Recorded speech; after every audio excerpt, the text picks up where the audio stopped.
It's going to be a desperately close finish, but it's going to be the same as last year. Marcel Kittel takes victory on the line, and again, as the result, as a crash. And that is a terrible scene for us on the road. A touch of wheels and Mark Cavendish in all sorts of trouble when it should have been a day of glory for him. That's so sad. I don't like to see a man on the ground like that. He was hoping for a fairy tale finish to the stage here this afternoon. That man's in agony. His teammates have stopped up alongside him. Welcome back to the Cycling Iceberg podcast. Today we're going to be discussing the yellow dream of Mark Cavendish, which is why you just heard commentary on the first stage of the 2014 Tour de France, which concluded with a mass sprint in the streets of Harrogate, Yorkshire. But before we can talk about that stage, we need to go back a year in time, to the Grand Départ of the 2013 Tour de France. That was truly a unique Grand Départ. It was the first time in the 100 editions of the Tour the race set foot on Corsica. The island had a strong regional identity, and for years the Tour was afraid that as a status of mainland France, the race would be attacked. By 2013, this wasn't the case anymore. The island still has a strong regional identity, but they were certain that it would be a success. In the media, there were some doubts about how successful the Grand Départ would be, but it was eventually a great success. What further made this Grand Départ special was that the first stage was flat. Therefore, it presented the opportunity for the first Stage 1 mass sprint finish since 1965. In case the race came down to the expected mass sprint, Mark Cavendish was heavily favoured for the first stage. The Manx Missile was known as the fastest sprinter in the world, having won stages in the last 5 editions of the Tour. After an uninspiring Tour debut in 2007, Cavendish came back for revenge in 2008. Racing for Team Columbia, he could count on a great lead-out. His sprint train consisted of Gerard Ciolek, Bernard Eisel, George Hincapie, Marcus Burkhardt and Kim Kiersen. This train was truly second to none, but this doesn't downplay the speed that Cavendish had. Young, small, compact, his acceleration was blistering. In stages 2 and 3 of that 2008 Tour, Cavendish couldn't sprint to his full potential, but he hit the jackpot in stage 5, taking his first ever Tour de France stage win. While Cavendish was really fast and often outclassed his opponents, it certainly helped that most of his rivals were of respectable age at that point. He was up against an aging generation of sprinters. There was Erik Zabel, a legendary sprinter, but he was 38 at that point. Robbie McEwen at 36 was also past his prime. Oscar Freire was never a pure sprinter, and Thor Hushovd, at 30 years old, also lost some of his top speed. Cavendish's win in that Tour definitively marked the end of an era of sprinters. The 23-year-old Brit would win a total of 4 mass sprints that year, before abandoning in the 3rd week. In the years that followed, Cavendish went from new kid on the block to the best sprinter in the world. With the other sprinters, as said, past their prime, and no new sprinter standing up, the Brit was truly on another planet. He dominated the sprints like we hadn't seen in a long time in the Tour de France. Sure, he was supported by a super strong team. His HTC High Road team became infamous for its super strong leadouts. Mark Renshaw, the final man, André Greipel was in that team. He won an astonishing 6 stages in the 2009 Tour. In 2010 and 2011, he won 5 stages each. Despite being on the GC-focused Team Sky in 2012, Cavendish still won 3 stages. At the end of the season, he signed with Quick-Step, where he would have a full train devoted to him again.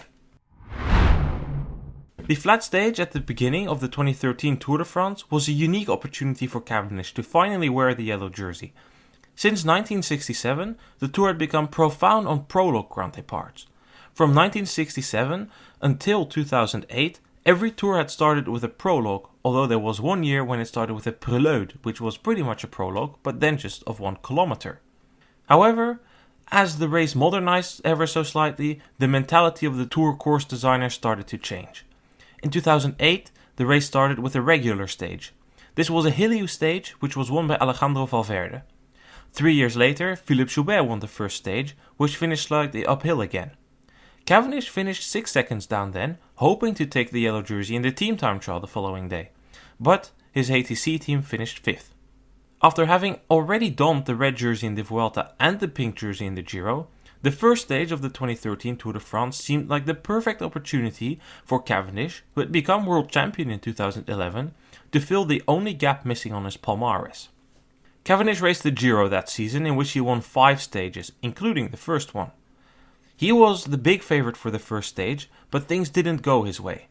The Orca Green Edge bus got stuck under the finish arch, which caused immense chaos. The race organisers, seeing no other option, announced on the race radio that the finish was moved to 3 kilometers to go. However, because they managed to clear the bus in the nick of time, the finish got reinstated at the actual finish line. With directors sportifs radioing these directives from the race radio to the riders, there was chaos in the peloton. Some riders said they never knew that the finish was moved, others were eager to get to the front all of a sudden because it was 3k less to go until the line.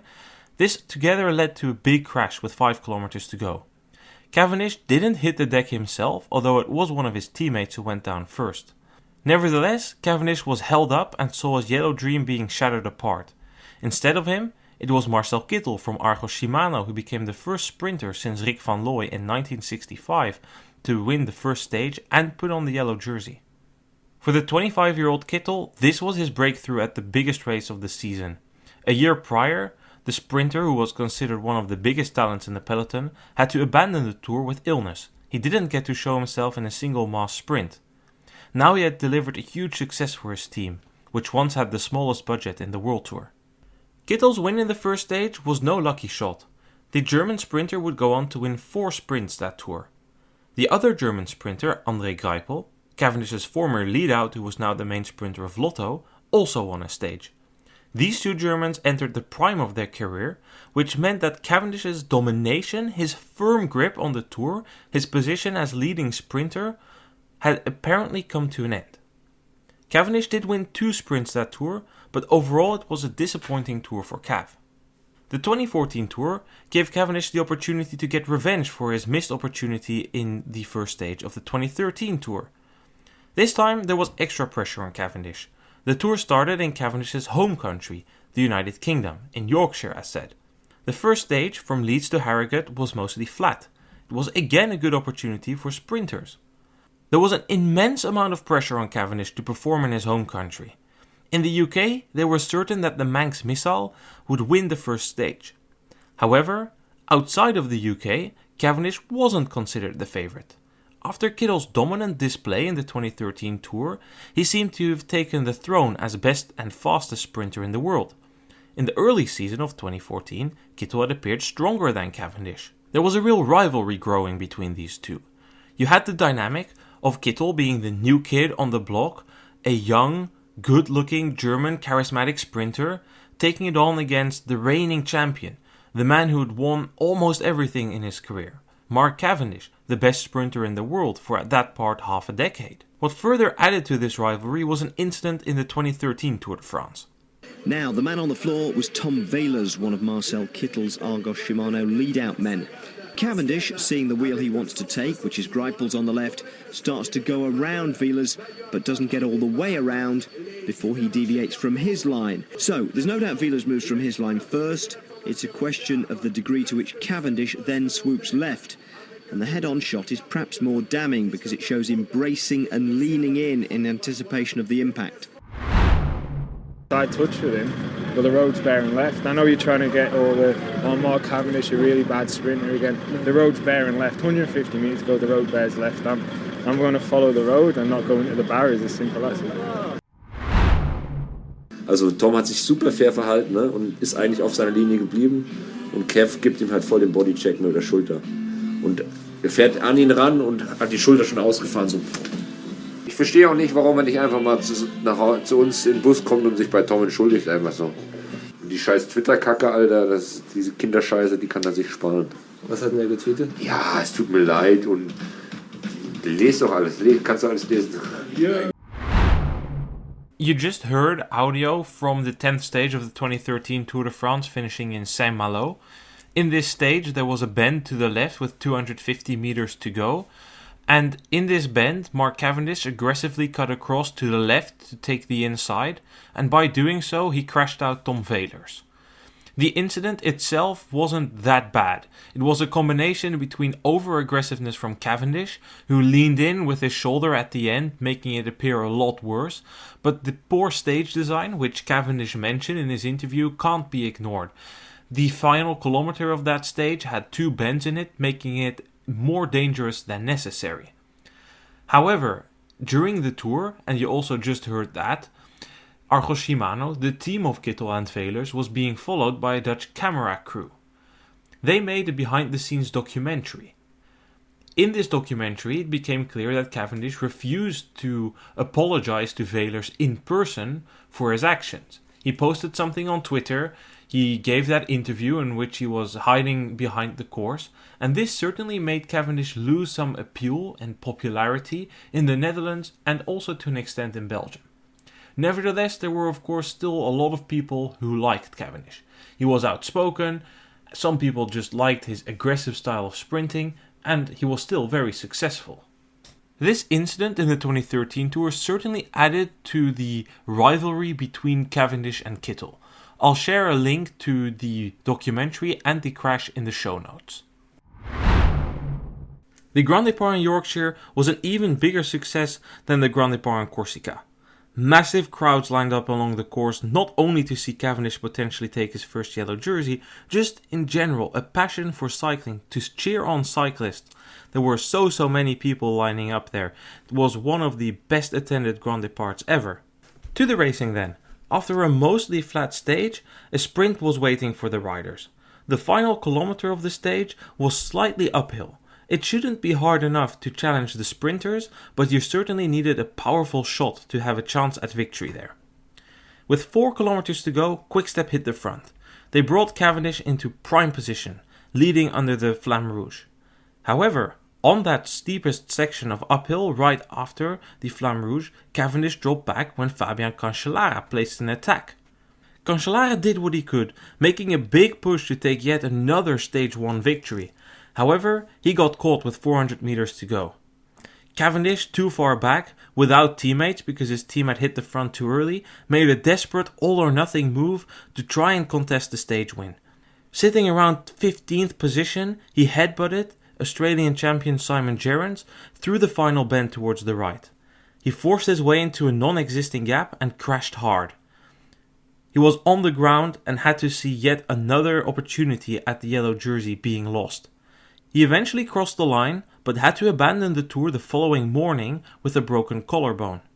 To make matters worse, it was once again Kittel who won the first stage and took the yellow jersey in the process. It was actually a super impressive win by the German. Cancellara's attack had made the final kilometer extra hard. Many teams had underestimated just how severe that incline was towards the line.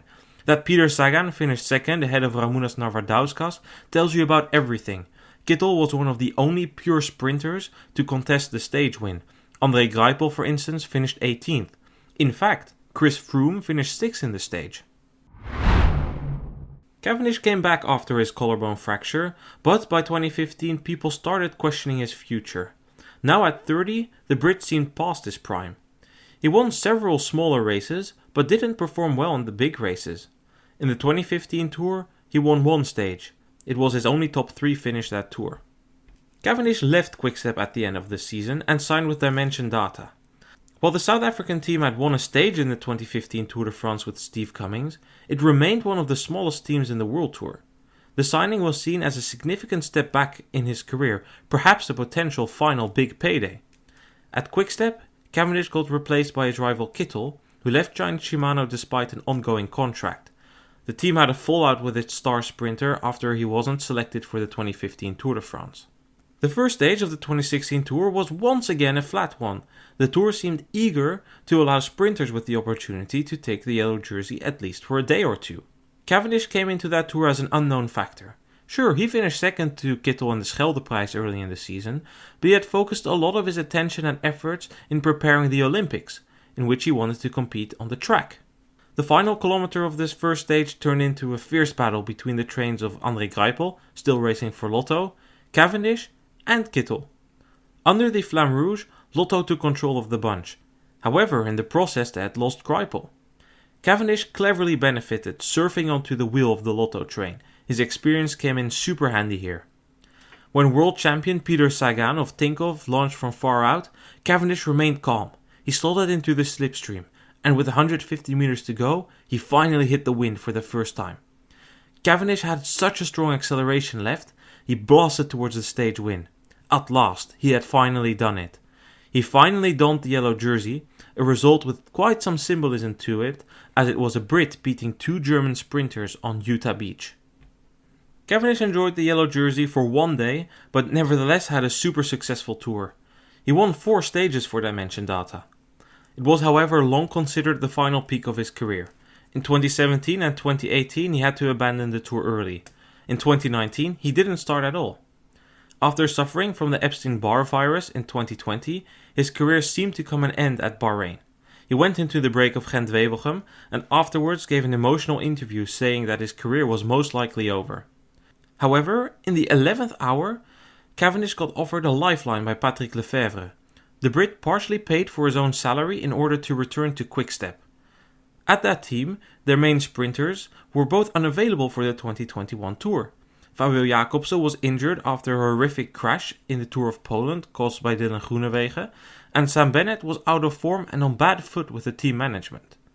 Cavendish meanwhile had shown solid form, and in quite the turn of events, the Brit, who had nearly retired 6 months prior, won 4 stages in the first 2 weeks of the Tour. That put him at 34 stage wins, equal to the record of the great Eddy Merckx. After the break won the flat 19th stage, Cavendish lost out on a record-breaking 35th stage win on the Champs-Élysées. He finished 3rd. A year later, he was left out of the Tour selection by the team in favour of Fabio Jacobsen. The Dutch sprinter had now returned to his best and won 1 stage that Tour. Cavendish vowed to make a final attempt to win that 35th Tour stage, signing with Astana for the 2023 season. Astana wasn't the sprinter team, but Cavendish was confident he could have his own opportunities here. He sprinted to a 2nd place in Bordeaux in the 2023 Tour, but crashed out the following day. He abandoned in what seemed to be a tragic end to his great career.